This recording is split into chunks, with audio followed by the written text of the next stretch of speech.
You're watching the chapter number 19 of the Blender Materials Textures and Nodes course, Sky Texture in Blender. In today's chapter, we'll be understanding about the sky texture and we'll even use it in the retro gaming arcade scene that we have been creating in this course. And for those of you who are new to this course, you can watch the previous 18 chapters by using the link of the playlist given in the pinned comment. So I've opened this materials file where in the last chapter, we used the wave texture to create this material, and now we'll be understanding about the sky texture node. Now as the name suggests, the sky texture node is basically used to add a procedural sky texture to the scene, and the distinct feature about this texture is that it is not used for creating any object's material, but rather it gets applied on the entire scene, or basically the 3D background. So to see how this texture works, go to the shader editor and we need to change the shader type from object to world. After this, I will delete both of these image texture nodes by pressing X, and to add the sky texture, press Shift plus A, go to texture and select the sky texture. We'll place it over here. Now I'll take the color socket in the sky texture and connect it to the color socket in the background node. The reason why we can't see any changes in the scene is that we have disabled the scene world in the viewport shading. So let's turn it on, and now you can see that we are having the sky texture applied to the background or the environment. To see it properly, I will select this plane and press H to hide. Now by default, this particular sky texture is very bright, and to control its strength, simply go to the background node and let's reduce the strength from 1 to around 0.1 or 0.2, and this will give us a realistic looking sky texture.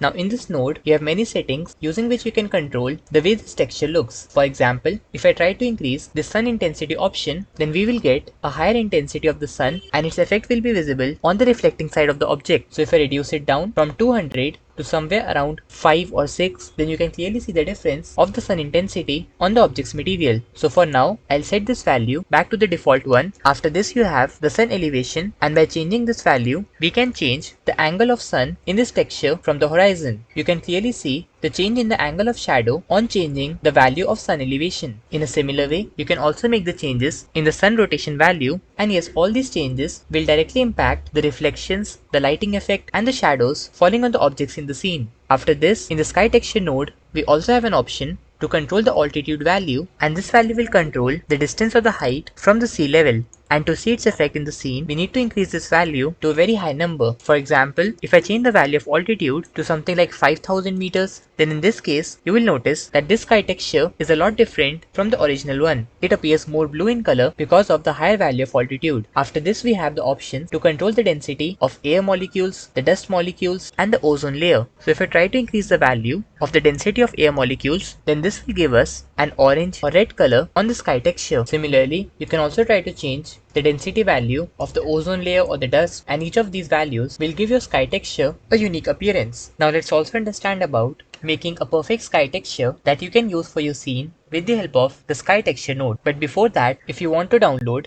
the Blender file containing all these materials and these textures that we are saving in this course, then do join the Patreon of this channel by using the link given in the description. And now to continue with this chapter, let's create a perfect sky texture, and for this I'll open the retro gaming arcade scene that we started creating in the chapter number 1 of this course. So I've opened this file with the arcade scene, and to create a sky texture with any of the objects selected, go to the shader editor and change the shader type from object to world. After this, to add the sky texture node, press Shift plus A, then go to texture and select the sky texture. Let's place it over here and connect the color socket to the color in the background node. After this, to view the results, do ensure to turn on the scene world in the viewport shading menu. After this, to reduce the strength of the background, go to the background node and let's keep the strength to something like 0.1. Now in the sky texture node, we'll keep the sun size value to the default, which is around 0.5 degrees, and also the value of sun intensity will be set to the default one. But for the sun elevation, let's increase this to somewhere around 100 degrees, and then also change the sun rotation value to around 90 degrees. After this, for the altitude value, change this to around 5000 meters in order to have a blue sky texture. Then in the density of ozone, I'll increase this value to the maximum of 10 in order to make the blue color of the sky even more realistic. And with this, we now have a texture for this background which actually looks like the sky texture, and you can also use this for any other scene that you're creating and you want to add a blue colored sky in the background. Apart from this, I'll also reduce the strength in the background to around 0.05 to reduce the effect, and now it looks perfect. In this chapter we understood about the sky texture and its practical usage, and in the end we even used this node in order to create a realistic looking sky texture for the scene.